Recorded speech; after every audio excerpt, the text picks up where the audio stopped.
He's the horror hunter from down under.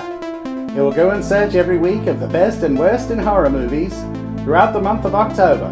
His mission? Don't come back until he's found some of the best and worst putrid piles of horror goodness you could ever imagine.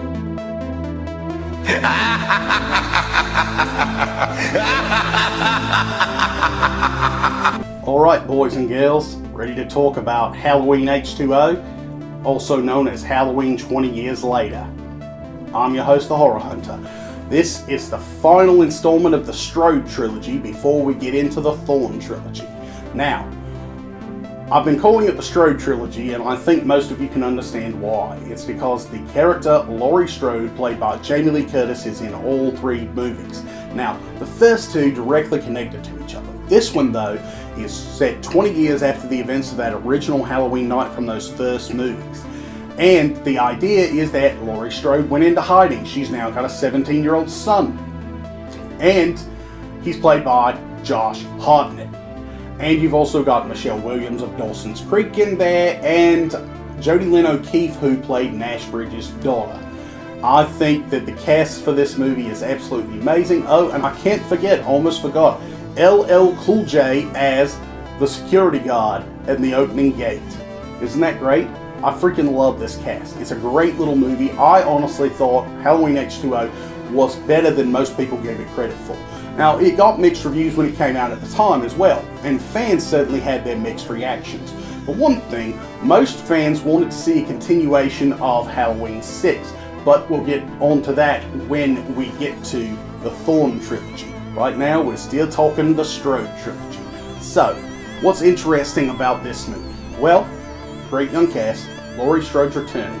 The biggest thing that you miss in this movie is this is the first Halloween film since the original, including the Thorn Trilogy, I might add, that stars no Dr. Sam Loomis.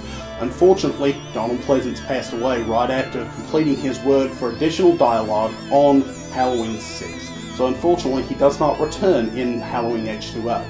It's a terrible thing. It's a total loss to the film community at large, but it's a really big loss for the Halloween fans like myself. I loved his character, and to be honest, the franchise was just not the same without him. I just totally missed him in this movie. Now, some interesting things about H20, aside from the cast and the fact that unfortunately Donald Pleasance is missing. One thing is, they cast Jamie Lee Curtis' mother Janet Leigh, who was in Alfred Hitchcock's Psycho, which Psycho was one of the direct inspirations for John Carpenter's Halloween. They cast her as the secretary to Laurie Strode's character in Halloween H20 as an homage to that original film. She even drives the same car she drove in that movie. I've always thought that was just a really fun little wink and a nod to fans who understand this franchise and who are big fans of Psycho and Halloween. Now, the movie itself is basically Michael is coming after his sister yet again. Now, I didn't touch on that in the last episode, and I really should have. That was a big element from Halloween 2 that was added, was that Michael's sister is Laurie Strode. Now, John Carpenter puts that decision down to a night of drinking, and someone else once brought up that it was the decade of Luke, I'm your father. So, in this situation, it's understandable. However, now we've got to deal with that decision here. And again, it's just a rehashing somewhat of the earlier Halloween movies in that Michael's trying to kill Laurie Strode, he's trying to kill his sister again, and most of us at this point are just like, haven't we already seen this in 2 movies? Now, I already said I enjoy the film for what it is. I really do. I think it's a better movie than most people give it credit for.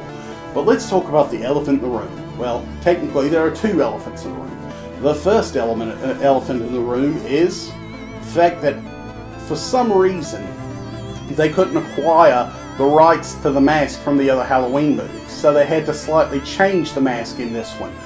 Problem was, the producers and the director liked one, but the studio liked the other. So, what did they do? They shot with the one the studio wanted, and then like a couple of weeks later they came in with a newly designed mask, even though they'd shot all this other stuff. And at one point they even went, ready for this, digital. There's some absolutely horrendous shots of Michael in this movie where the mask is completely digital and it looks terrible.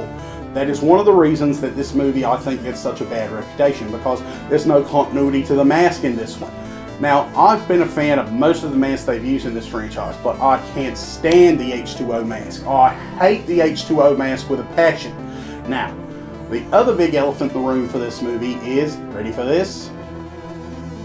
They changed the music score without telling the man that they hired. The composer went to the premiere, I believe it was, and that was how he found out that they changed his score, and there's some terrible music in this movie. Now, that's not to say that the overall score is terrible. I loved a lot of the score in this movie. I don't think that's down to the actual composer, but you can tell where they took out things. In fact, there's an interview with him on the box set of Halloween where he talks about some of the things that they took out. It's an interesting little interview, and I definitely recommend checking it out if you're a fan of Halloween H20. Now, overall, I enjoy Halloween H20. I think it's a good movie, but it's not necessarily the strongest of the Halloween movies. Now, next time around, we're going to be talking about the Fawn Trilogy. I hope everyone's ready. I know I am. So next time around, we're going to be talking Halloween 4, The Return of Michael Myers. I've been your host, the Horror Hunter. Don't forget to click that like icon and that bell icon so you can be notified next time 31 Days of Horror or Aaron Talks has a new video uploaded. Don't forget to click that subscribe button. I'll see you guys later.